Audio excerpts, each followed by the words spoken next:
was not from fear, but from lust. Here we go again. She slightly sucked the skin off her teeth. But go ahead, that's Memphis, Mona gushed, as if that was all she needed to know in order to share in her excitement. Giving in to her curiosity, Baby scanned the crowd of people situated around them, but ended up even more confused. Who was Memphis? And why should she be excited by him? Memphis? Baby repeated with her nose scrunched up into a confused frown. Mona eagerly wagged her head and gave her a pointed look. Baby finally followed Mona's eyes, and her focus settled on a tall figure standing not too far away from where they were gathered, looking like the odd couple. Mona, the smitten prom queen, and Baby, the displaced and clueless college girl. Yes! Mona nearly squealed. He runs the streets. Her eyes widened and her brows wiggled, letting Baby know that she meant this in the figurative rather than literal sense. I mean, he runs this shit. Ain't nothing dirty being sold in and around here without him knowing and approving it. He's that dude. And he's sexy as hell. With that proclamation from Mona, Baby turned to look at the man once more to decide for herself whether that were true. Her eyes connected with his face, and she was able to fully scrutinize the object of Mona's thirst. And immediately, her attention was held hostage by his bold and obvious allure. He was well over 6 feet tall, with dark brown, almost black skin, about as black as the night. His hair was cut low, but he had a head full of waves that made perfect 360-degree swirls around his head. Although Baby knew nothing about labels, that was Mona's department. She knew that he was sporting only the most expensive threads, and he looked utterly and effortlessly breathtaking in them. In fact, he did seem to take Baby's breath away, as it seemed she actually forgot to breathe while looking at him. He was just that fly.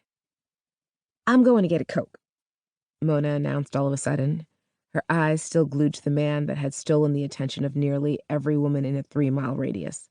Let's go. Baby mired and dampened her lips as a brush of anxiety came upon her.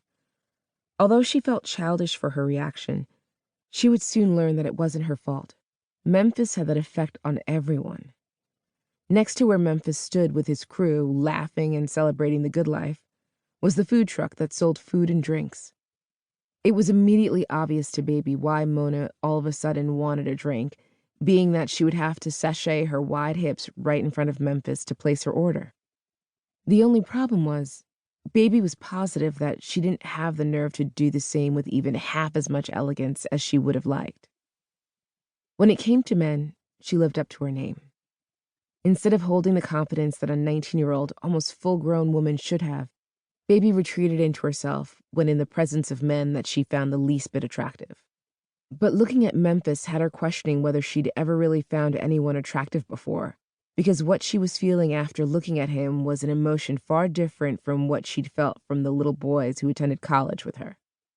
They were boys, but this was a grown-ass man. Baby was caught up at first glance. Licking her thin lips, she watched him as he spoke to one of the members of his rather large entourage, seemingly unaware of how utterly irresistible he was, even while doing the simplest acts. He smiled at his friends, showing the dimples in his cheeks along with perfect white teeth, and Baby creamed within her pink lace panties. Mortified by her body's response, she squeezed her thighs together and shook her head at Mona. No. While you do that, I'm going to go and get some cotton candy. Baby replied, although she had no appetite for anything at all. Still, the lady selling cotton candy was in the opposite direction from where Memphis and his friends were, and she was positive that she had the nerve to at least do that. Maybe. Okay, fine. I'll meet you over there once I'm done. Before Baby could even acknowledge her words, Mona had already turned and was walking in Memphis's direction, her shapely hips twisting seductively in the wind, earning more than a few stolen glances from every man she passed.